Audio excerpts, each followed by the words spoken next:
Our next panel is going to look at security of the Arctic and Greenland, the collective defense of the North. And our moderator is Peter MacKay, who's also, by the way, the Canadian co-chair of the Canada-US Law Institute. And here to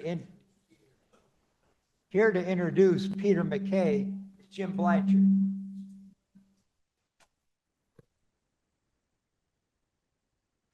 All right. First of all, Peter, can you hear me? Yes, I can. I can hear you, Jim. Great. Peter's plane was canceled last night, and so, which is unfortunate. He's been a wonderful co-chair of our Canada-US Law Institute, and he's from Nova Scotia, by the way, and he's probably one of the most respected statesmen in all of Canada, and he's a good friend of the United States as well. In addition to serving as co-chair of our group, he's senior counsel with the law firm of McGinnis Cooper, a prominent firm in Canada. He's involved with numerous civic and philanthropic activities. And on the public service side, listen to this. He's served in the Canadian Parliament for 18 years.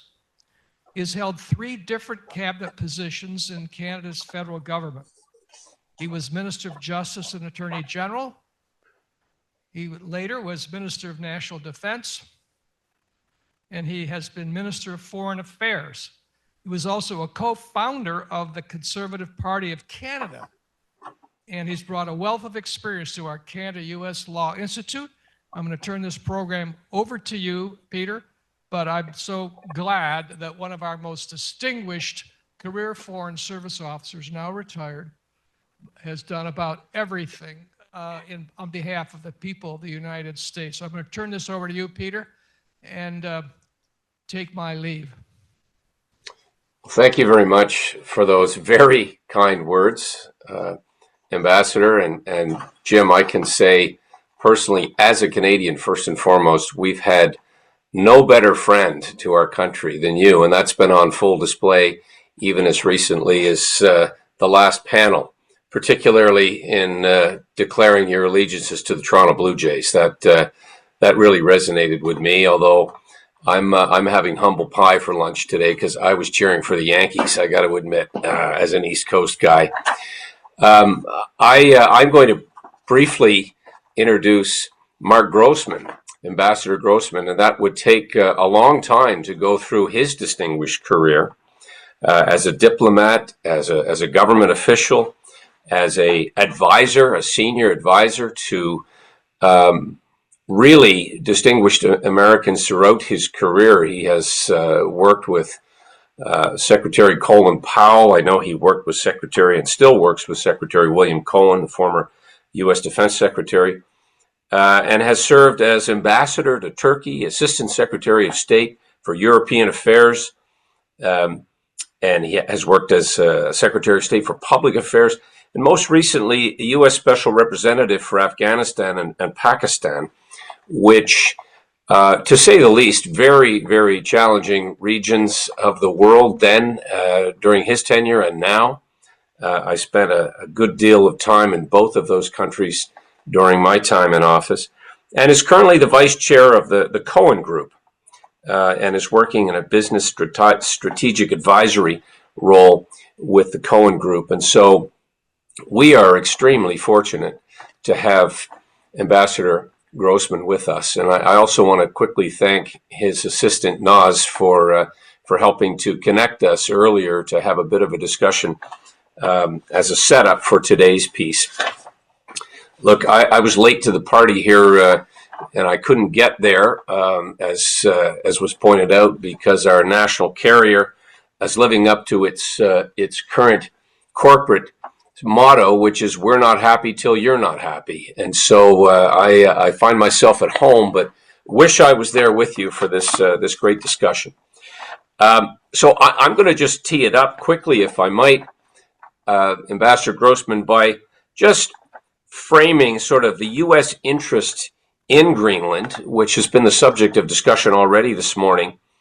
And perhaps you could just opine for a moment on how the U.S. strategic interest in the Arctic has evolved and seems to be continually evolving, and perhaps just a historical reference of your time and how you've seen this changing to where we find ourselves today, and analyzing and shaping sort of the intersection of what the U.S. Really sees as their strategic interests in the Arctic. And we in Canada, of course, certainly share much of that vision and the vulnerability that exists with both the environmental change of ice and melting ice, and of course, Russia's persistence in testing our defenses in the high Arctic. So I'll turn the floor to you, Ambassador. Minister McKay, thank you very much. Before I try to answer that very good question, just let me say thank you to everybody, all the organizers of this event. Governor Blanchard, thank you very much for this invitation. William Miner, who's the managing partner here at DLA, thank you very much. We have a fantastic relationship between the Cohen Group and DLA. Piper now getting on over 20 years. And so we're very glad to be a participant here. Thank you very much. So I'd just like to just start with a question of sort of how have I seen this relationship develop, and how have I seen these questions of the Arctic develop? So as Minister McKay said, I began my career at the State Department, not anywhere near the Arctic, in Pakistan, here, there, and other places. But I became the Assistant Secretary of State for European Affairs. But at that time, the title was actually the Assistant Secretary of State for European and Canadian Affairs. And so I had the good fortune to have, as part of my area of responsibility for the United States of America, Canada, and therefore the Arctic as well. And so certainly I was lucky at that time, because just as you've heard from many of the other panels, a lot of things were changing. You know, there was a history of what we had Hello, been yes, doing, ma'am. in the Arctic, what we had been thinking about. Fine, thanks. How are you doing? Where's that noise coming from? I don't know. And so for me, this was an enormous, important part of my responsibilities. In that time, as Assistant Secretary for European and Canadian Affairs, we focused heavily on the North. And I had as a deputy at that time a wonderful person called Ron Asmus, who I still miss a lot. He died way too young, but he talked a lot to us. Not come off mute in this. The importance of the high North, the importance of what we called then the Northern Europe Initiative, and the importance really of going back into history, into things like the Hanseatic League, right, where countries in this neighborhood had worked together for a very, very long time. I had the good fortune as Undersecretary of State for Political Affairs, then as the Arctic Council was created, to represent the United States a number of times at early meetings of the Arctic Council. And as Ambassador Fulton said, it was a great honor to be part of that as well. When I think also now, as a theme, at the Cohen Group, in a way we consider ourselves to have kind of an Arctic office. We have retired General Joseph Ralston, who's I just job share with him as Vice Chair of the Cohen Group, lives in Anchorage. So we think of ourselves as having real representation in the area. So I just wanted to, as Minister McKay said, to just step back for a second. And a lot of this has already been covered, so I won't do any of the details, but I wanted to just give you a little bit of sense of some of the numbers that are involved here in this interest of the United States in Greenland. As Ambassador Fulton and others talked about, where does it start? It starts actually with William Seward, right? So after he bought Alaska, he said, well, that's not all I'd like to do. I'd like to do something else as well, and commissioned a study. And all of the things that showed in that study in 1867 about Greenland are all the things we're talking about today: the minerals, the resources, the people, and also the strategic importance of the geography. It was interesting to reread some of that report, because he talked a little bit in there about what advantages would it bring on the geographic and strategic side. Well, he said it would flank British America, Canada, and also it would try to nudge Canada toward joining the American Union. Right? And those were his reasons. I think probably lucky for all of us, the Congress, the public showed no interest in this whatsoever, and we moved on from there. But this has been a long-standing thought for American policymakers. As Ambassador Fulton talked about, there were a number of other times when this came up, but we found in our research a really interesting anecdote that one of Ambassador Fulton's predecessors in 1910 tried to manage a three-way land swap where the United States would give a cluster of islands in the Philippines to Denmark, who would then trade them to Germany in return for Schleswig-Holstein, if you can imagine. And then the United States would end up in this relationship with Greenland. So this is a long story and an interesting story, and one that's got a lot of quirks. I was really interested to hear, as others have talked about, the enormous connection between Greenland and the United States and the Allies during World War II. So the creation of these bases. So the number is that during the Second World War, 10,000 Allied aircraft landed and took off in Greenland. Right? So this is not a small matter. And so it was really a determining role in refueling, defense hub between North America and Europe. And then we've heard a little bit about the importance of this relationship between the United States and Greenland after World War II. Bases in then Thule, now Pidefeu. Other considerations about the importance of Greenland. And in many ways, you have to think about Greenland from an American perspective, an American decision maker's perspective, is it's a northern anchor of the United States and NATO in the deterrent strategy. That's what it is. That's the importance of it. And that's why people pay attention to it at senior levels in government. Obviously, as we've talked about as well, after the Cold War ended, kind of less interest in the Arctic as a whole and Greenland, but you now see what's happening in climate. You now see what before we're talking about critical minerals. We'll talk about it again. These are all things that go up the agenda in the United States of America, and therefore the relationship and the interest between the United States and Greenland becomes one of great importance. So if you summarize a little bit all that we've heard this morning, let me give you 3 thoughts about why people are thinking in the United States and Washington, D.C. about this relationship in Greenland. Number 1, resources. Number 2, roots. And number 3, resilience. If you just sort of keep those 3 things in mind, you can see why this is so important. So far there's been a big conversation here this morning about resources. And there'll be more, as Governor Blanchard said, this afternoon. And as you said, sir, 31 of 34 most critical minerals apparent in Greenland. The U.S. Geological Survey says that there's more undiscovered oil and gas in Greenland and in the Arctic than anywhere else in the world. And so Greenland has many of these minerals considered critical to both the United States and European countries. And it's about clean energy. It's about defense. It's about the future of manufacturing. Second thing is roots. And Ambassador Fulton talked a little bit about this. And I just wanted to second her really important point. So take out a map.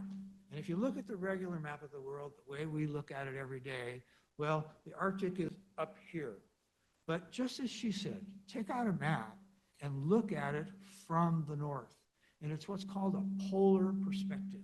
And that polar perspective gives you a whole new set of thinking about roots.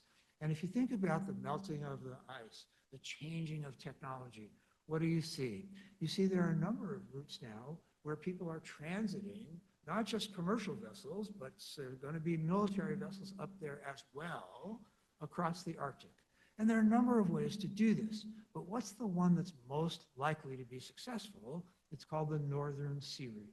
And why is it likely to be most successful? Because in the summertime, it's mostly ice-free. And here, let me give you a number. So this route, if you use it, and it goes kind of along the Russian coastline, if you can think of the map up there, it cuts off 2,500 nautical miles from a 10,600 nautical mile trip from Shanghai to Rotterdam, because you don't have to use the Suez Canal. You don't have to use the Panama Canal. So it's a huge difference in terms of expenses and days. So this question of routes is extremely important.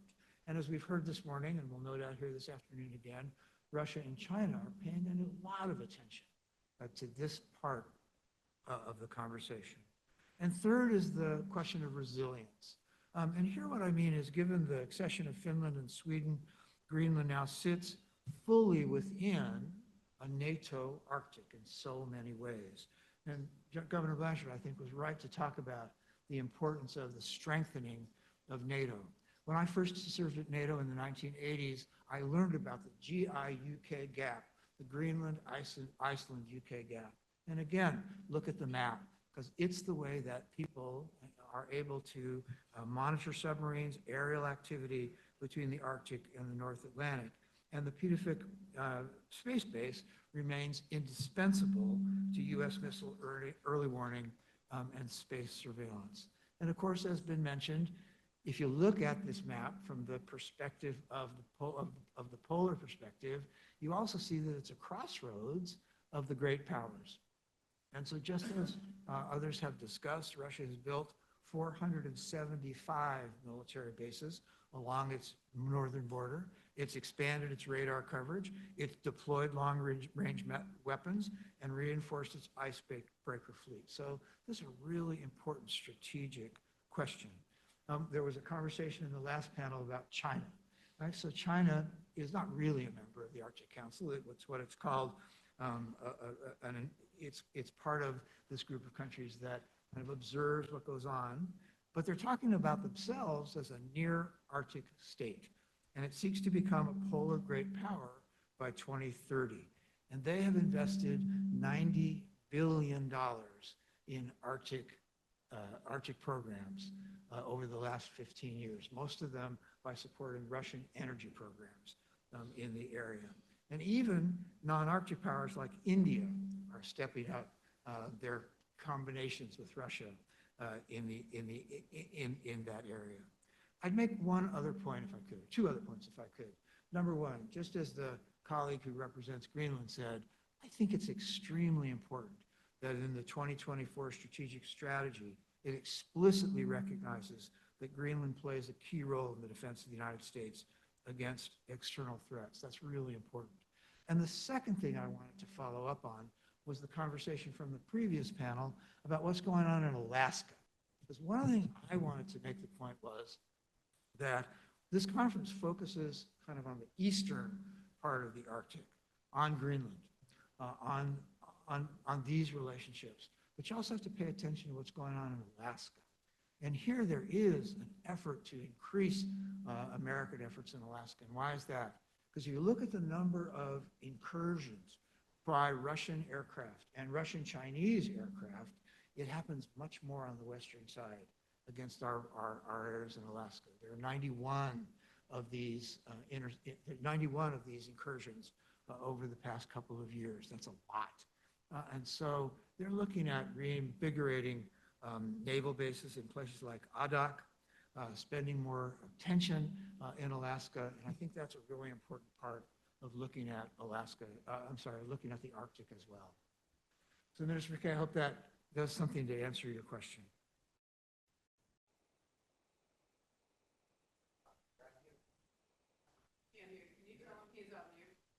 Minister, you're on mute.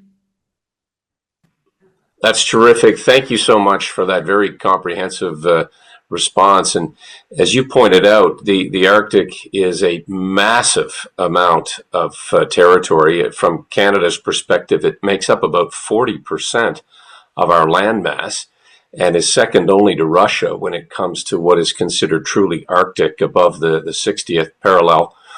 We do share an important border with Denmark, though, on a little place called Hans Island. And it's just a speck of an island in the Arctic, and the border is about a kilometer and a half long. And we've had some exchanges over the years as to who owned Hans Island, but we've finally come to an agreement over that. And I wish we could do the same with the Beaufort Sea, but we'll get there one day. There is a tremendous pull, as you put it, with respect to China and other countries who would like to declare themselves as near Arctic neighbors. I note that China is in the business now of building icebreakers, although there's no ice in Beijing. They clearly hope to have a much more aggressive stance when it comes to transiting the Arctic, and perhaps, and Diane pointed this out, scanning for resources and having research vessels in what Canada considers to be internal Canadian waters in the Northwest Passage. But the subject of governance, which you've touched on and you know a great deal about, and the Arctic Council has also been referenced several times, although it's suspended going back, I think, to 2022 after the Russian invasion of Ukraine. They have been suspended or perhaps frozen out, pardon the pun. And I'm interested in your view of the future of multilateral Arctic governance and the cooperation that exists between the Arctic nations. And that body, as you know, was very much focused on governance, resource management, etc., not so much on defense and security, which we're talking about here. And it's fair to say that even since 2022 and the suspension, there has been even more incursions. There have been greater attention paid by the Arctic. In the Arctic by Russia. I dare say, had they not embarked on that illegal invasion, they would be even more present and menacing in the Arctic, in my opinion. And so the insecurity of the vulnerability that it represents to North America, I think, is of great concern to many. And I think the partnerships that are developing, modern partnerships, IcePac being a good example with Finland, the United States, and Canada. And so if you would, just comment a little bit on the increased urgency brought about because of increased activity and I dare say the overall global political insecurity that we're seeing everywhere. Yes, thank you. That's a good question to which I'm not sure I have the clearest answer.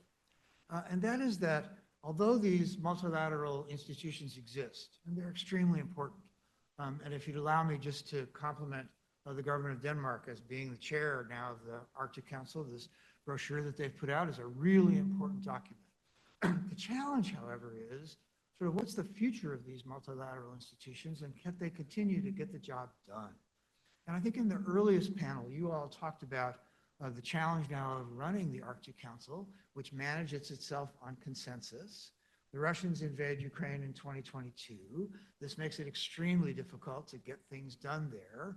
But as the DCM of the Danish embassy said, at working group level, there's still conversations going on. And so what it leads me to think is that we're going to have to find ways to recognize the existence of these multilateral institutions, but find ways to do things that are practical, right? And not get caught up in the fact of, well, we can't do anything at this level at the Arctic Council, and so therefore the Arctic Council has no utility. Or other institutions in the area, like the Barents EU Arctic Council, or the Arctic Coast Guard Forum, the Arctic Security Forces Roundtable, right? They can no longer, it seems to me, answer all the questions that we have. And that's just not a question of the Arctic, but that's what's happening kind of all across the world, that multilateral institutions are having a hard time trying to answer the question of what's my role here? How do I add value? But there's a big exception, and that's the one that Governor Blanchard referred to a couple of times in the last panel, and that's NATO. Because again, if you think about what's going on in the Arctic now, with the accession of Sweden and Finland to NATO, well, now you have the majority of countries in the area are NATO members. And so that's got its pluses and its minuses. For me, enormous number of pluses, right? Because NATO is a serious organization. NATO's got commitments. NATO has capacity. NATO will do things as we do together as allies. Now, does it make it tougher to do business maybe with the Russians in the Arctic if your focus is on NATO? Probably so. Probably same thing with China. But there is a multilateral institution in the Arctic region that matters, and that's NATO. And I think we just have to say it out loud and recognize it. Second thing is, I think what's really important is the point that you made, Minister, is trying to find some ways now to do practical things together. And I also had thought about mentioning the question of new relationships between the United States and Finland, right? Especially in the capacity of building icebreakers. So if you look at the number of Russian icebreakers in the area, 50, and if you look at the number of icebreakers that we have in the United States, 3, there need to be more icebreakers that are built for the American Navy and the American Coast Guard. And that, by the way, parentheses, is especially true on the western side in Alaska. So what's the challenge? The challenge is at the moment, we have one icebreaker being built. It's behind schedule by a number of years, and it's going to cost $1.9 billion when it's finished. Turns out that the Finns can produce icebreakers, maybe not of the same size, but they can produce them in 3 years at $147 million a copy. And so this is a pretty important combination that we ought to be looking to, and the government of the United States, the government of Finland are doing so that we can buy some maybe Finnish-made icebreakers now, and then learn from that technology going forward. So I think the challenge is that if you get too fixated and too focused on just what's going on the multilateral side, you may not be able to solve all your questions. So I think going forward, it's going to be a much, much more explicit combination of using the multilateral institutions as they work for you, and then second, finding practical bilateral or maybe multilateral of smaller numbers ways of going forward. I put that with the exception again of the very important NATO alliance. You're on. There is no way to separate some of these discussions that are happening. And you mentioned the procurement around icebreakers. I dare say there is a great deal of discussion around procurement jointly of submarines.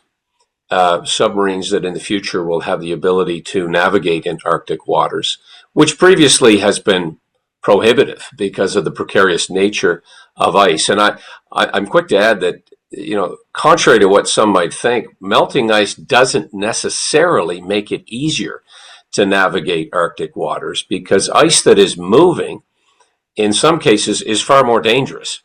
And it's been pointed out that you have not only military and commercial, but now leisure vessels attempting to circumnavigate through Arctic waters and getting themselves in a contradictory term, hot water, where search and rescue is then being employed. And so that calls again for greater cooperation, a greater ability to share resources. And it leads me to perhaps a final question, given our time, on societal impacts. And with that increased transit, with the activities, both friendly and nefarious from others, the Arctic, while home to millions, not many from North America, but a lot of indigenous people, and much of the geopolitical dynamics that we've been discussing here, including commercial interests around mining. It hasn't received a great deal of attention today thus far, but the environmental impacts. Ambassador, I went there as a 17-year-old deckhand on Canadian supply ships, and I saw very, very austere conditions in these tiny Arctic communities along what was once called the dew line. And we were taking basically supplies, all sorts of yearly supplies, to many of these little communities. And we got stuck in the ice one summer in August. The ice had drifted in behind our ship, and we were trapped there until the Canadian icebreaker was able to come up and break up the ice. Went back 25 years later with the Canadian Armed Forces to some of these same communities. And what a difference. The bays were open. The permafrost had left the ground in some of these communities.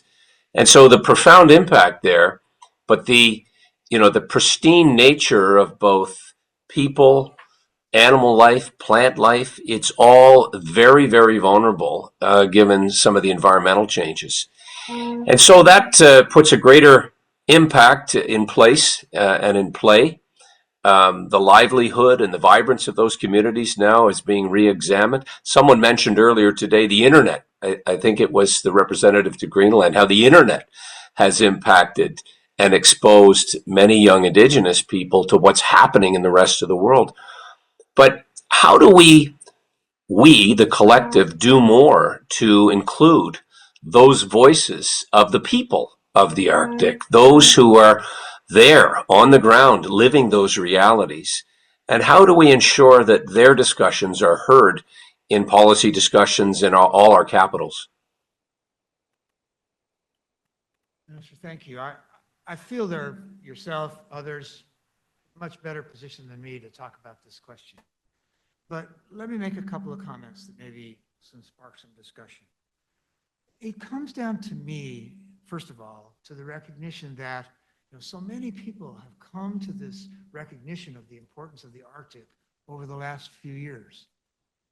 And the recognition, of course, that 4 million people live in the Arctic, 500,000 Indigenous residents who have histories and cultures and languages that are different than others.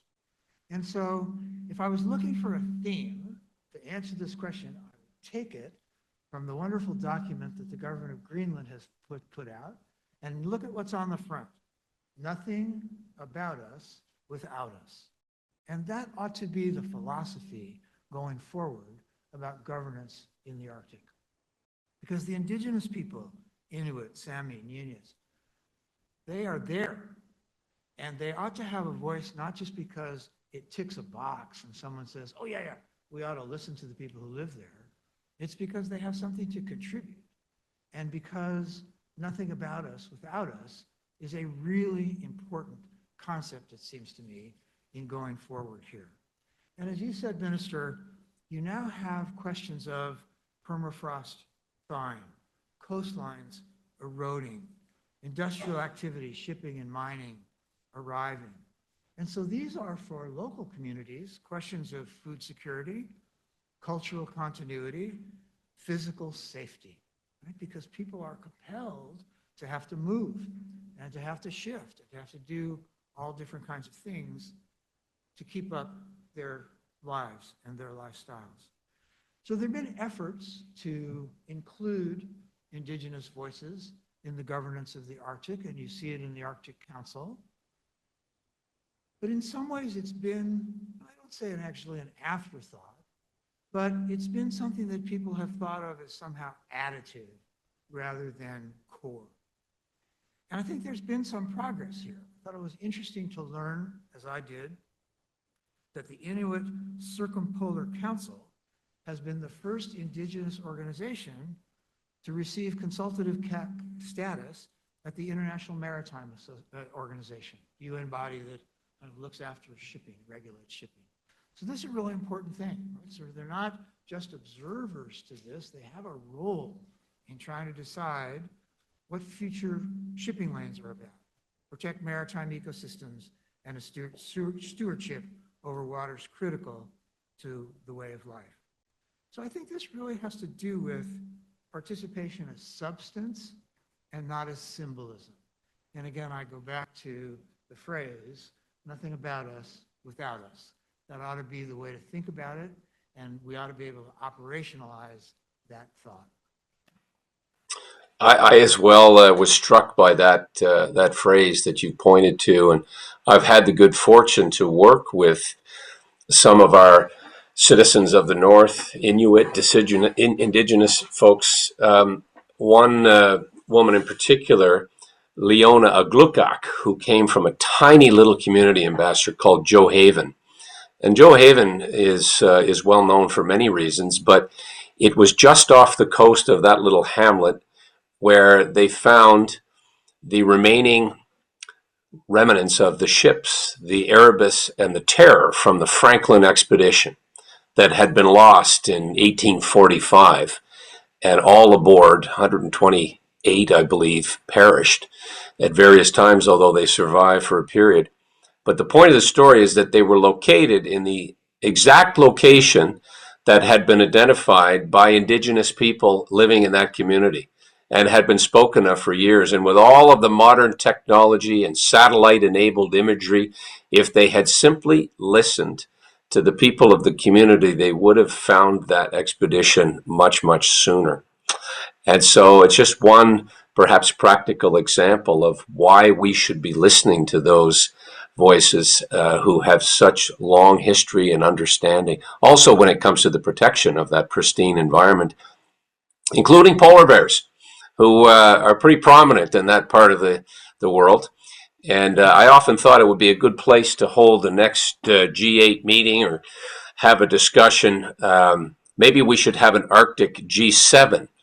And I don't think many protesters would likely show up given the prevalence of polar bears in that community.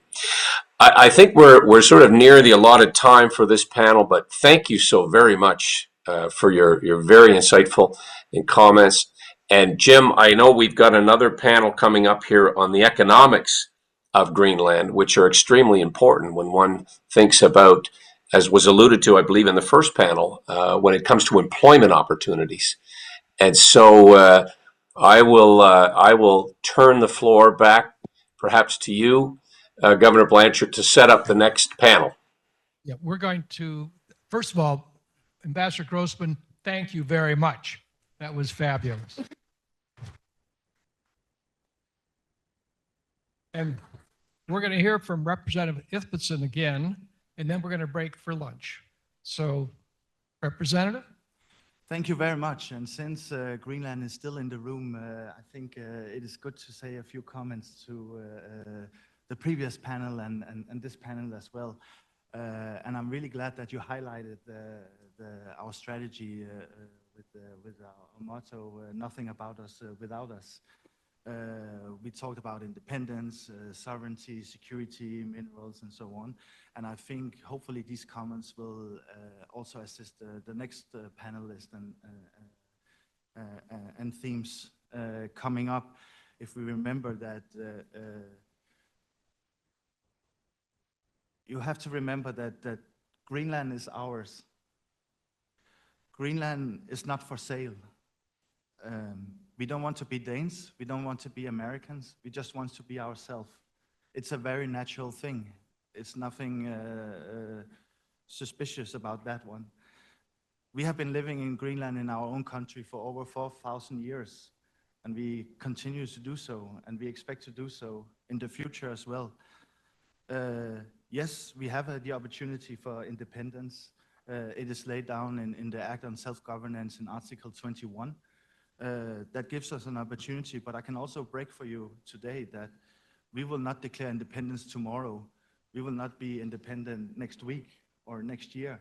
It's an ongoing process that we have, as we talked about in the first panel together with Steve from the Danish Embassy. It is continuously evolving, and I think it's very healthy for every people that wants to have more saying about our own internal affairs, more autonomy, that we start to discuss internally and together with the Danes, what is the consequences about independence?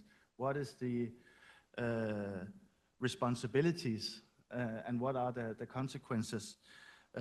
Because this is not about money. As I said, we are not for sale.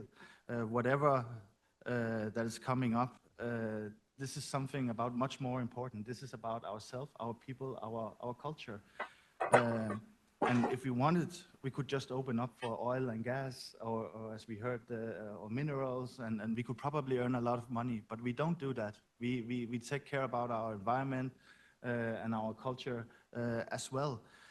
And we know that we know that we are very important for US, as mentioned. We know that the former Foreign Minister William Seward commissioned the report in 1847 when US bought Alaska regarding Greenland. We know that the former Foreign Minister Robert Lansing was interested in buying Greenland when the Danes sold the West Indies, with its people, to United States in 1916. We knew that Truman was interested in buying Greenland after the Second World War in 1946. We know from Trump 1 and Trump 2 administration that we are very important for the US. Because we are Inuit, because we are indigenous, we are not stupid. We learned that in school, we learned that in high school. So we know we are very important to US. And this will not go away, and we know that. And that's also why geology and geographic doesn't lie. and our location is strategic important. And we say that in China. We have had, as I mentioned before, the foreign minister going to Beijing and saying Greenland is not part of the Belt of the Road. Greenland is not part of the so-called Polar Silk Road, and we will never be. As I mentioned in the beginning, and with Ambassador Fulton, we are partners. We are strong allies, and we will continue to be so. Whatever we evolve with our relationship with the Danes and with US. And we have the Joint Arctic Command that we will hear from also on the security. So I just want to say that if people were in doubt with all kinds of theoretically discussions about if we will become independent or not, or what will happen in the future, that we will somehow turn over to be socialist with Chinese characteristics, or think that Putin's Russia is something for us, that is completely nonsense, because what we have been fighting for since with our colonial history with the Danes and from fighting for home rule governments in 1979 and withdraw from the European Union to take control over our own resources like fisheries and so forth, and to gain more autonomy and self-governance from 2009. It's not worth to take that discussion, because we are friends and allies together with our most important partners, which is US and Canada and the Kingdom of Denmark and the European Union. So I think we can keep that in mind for the next panel discussions as well. And I think that sums up when we say nothing about us without us. Thank you. Jim,